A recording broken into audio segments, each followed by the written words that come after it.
Чүй электр тармактар ишканасы түзүлүп, жетекчилиги дайындалды. Коррупцияга шектелип кармалган директор Низовский үй камагына чыкты. Таласта аз камсыз болгон үй бүлөлөргө бизнес ачууга же өнүктүрүүгө каражат бөлүнөт. Кыргызстандан Японияга 400 тонна бал экспорттолот. Кыргызстанда сутка ичинде 15 өрт кырсыгы катталды. Бусурманкул Абдубайит уулу ИФСнин башкы беттешине Магомедовго жеңилип калды.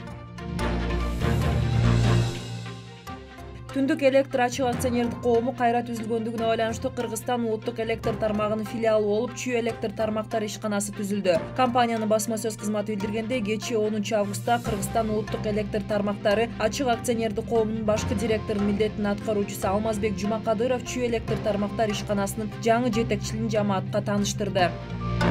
Бишкектеги номер 61 мектепти мурда камалган директору Юрий Низовский үй камагына чыкты. Мындай чечим кечээ 1 май райондук сотунда кабыл алынды. Белгиленгендей, ал 16 сентябрга чейин үй камагында болот. Эскерте кетсек, Кыргызстандын улуттук коопсуздук мамлекеттик комитети Якир атындагы номер 61 автордук физика-математика мектеп-лицейинин директоруна коррупция фактысы боюнча кылмыш ишин козгоду.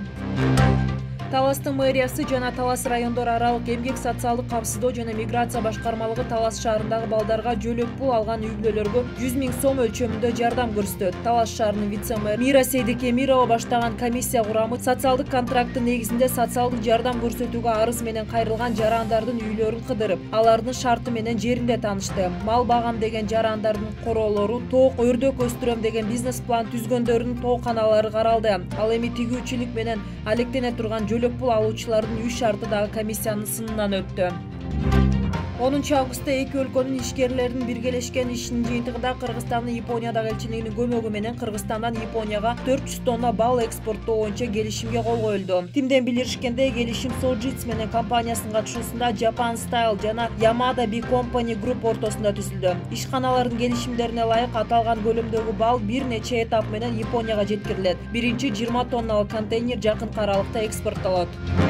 Кыргызстанда сутка ичинде 15 өрт кырсыгы катталып, өрттү өчүрүүгө 15 бөлүм тартылган. Маалыматка ылайык, Ош шаарында 2, Чүй областында 7, Жалал Абад областында 2, Ош областында 2, Ысык Көл областында 1 жана Баткен областында 1 өрт кырсыгы катталган.